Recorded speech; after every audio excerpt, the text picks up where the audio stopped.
J'inaugure avec vous cette semaine une série d'enseignements dédiés à la célébration de la messe. Un commentaire détaillé des différentes parties de la messe, un commentaire spirituel s'appuyant aussi sur la parole de Dieu. Cette semaine, la messe, 3 liturgies. À la messe se vivent en fait 3 liturgies. Celle du monde céleste, celle du monde des hommes, celle de mon cœur. Avant d'entrer dans un commentaire détaillé des différentes parties de la messe, il nous faut comprendre que ce qui se passe, c'est la rencontre de 3 mondes, qui sont habituellement très cloisonnés, très séparés.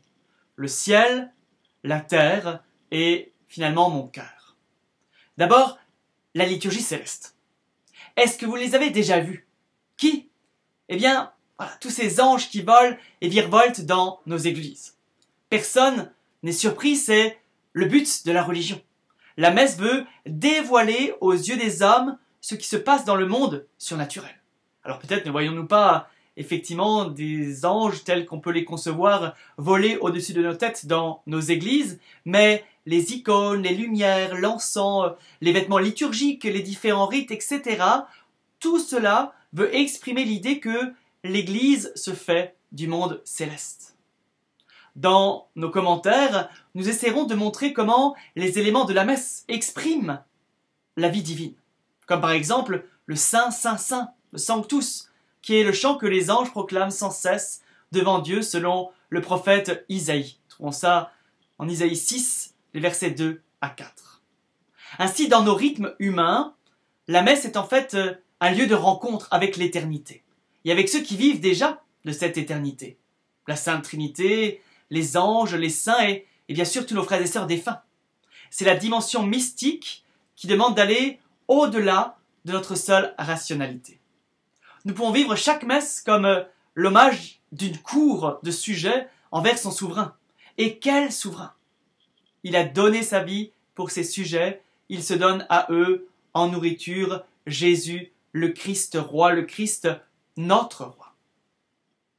Liturgie céleste, liturgie terrestre maintenant. Quand vous invitez quelqu'un chez vous pour dîner, d'abord vous l'accueillez, il s'installe, première partie. Puis, vous allez échanger des nouvelles, évoquer des personnes et des situations, deuxième partie. Vous allez ensuite passer à table, troisième partie. Vous allez enfin vous séparer en formulant quelques vœux et en promettant de vous revoir, quatrième partie. La messe suit le même schéma en 4 parties. Dieu nous accueille et nous nous accueillons réciproquement. Puis, nous écoutons la parole de Dieu avant de passer à la table eucharistique. Et enfin, nous nous séparons en nous promettant de nous revoir la semaine prochaine. Si la messe manifeste la vie céleste, nous voyons bien qu'elle est aussi très terrestre. L'Église veut y rassembler toutes les générations comme une grande famille.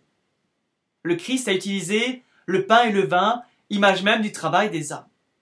Dans les différentes prières, nous évoquons la paix du monde, les souffrances des hommes et les divers besoins de chacun. Cette rencontre du ciel et de la terre dans la liturgie est l'image de Jésus lui-même, vrai Dieu et vrai homme. La liturgie est chrétienne quand elle est incarnée. C'est le ciel qui s'ouvre à la terre qui se laisse aimer par le ciel. Alors, invitez Dieu à votre table, ne vous inquiétez pas, il mange de tout et ne regarde jamais si le ménage est fait.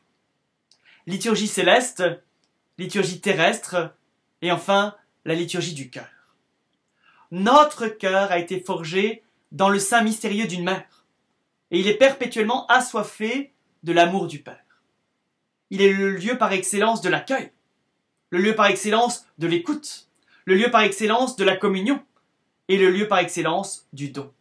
C'est donc une véritable Eucharistie qui s'y déroule tout au long d'une vie.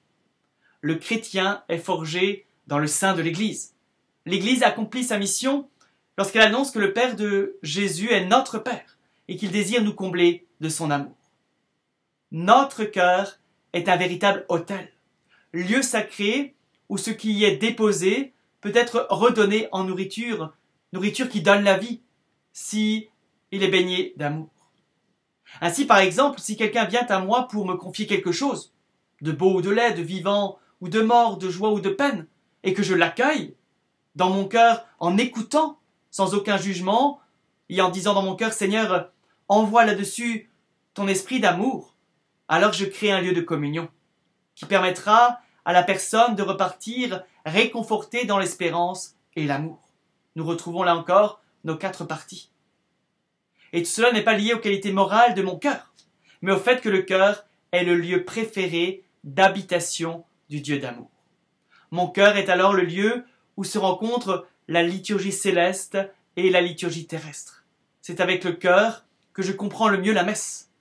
Alors, frères et sœurs bien-aimés, ne vous faites pas prier.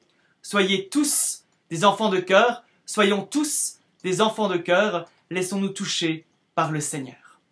Bonne rencontre, bonne semaine.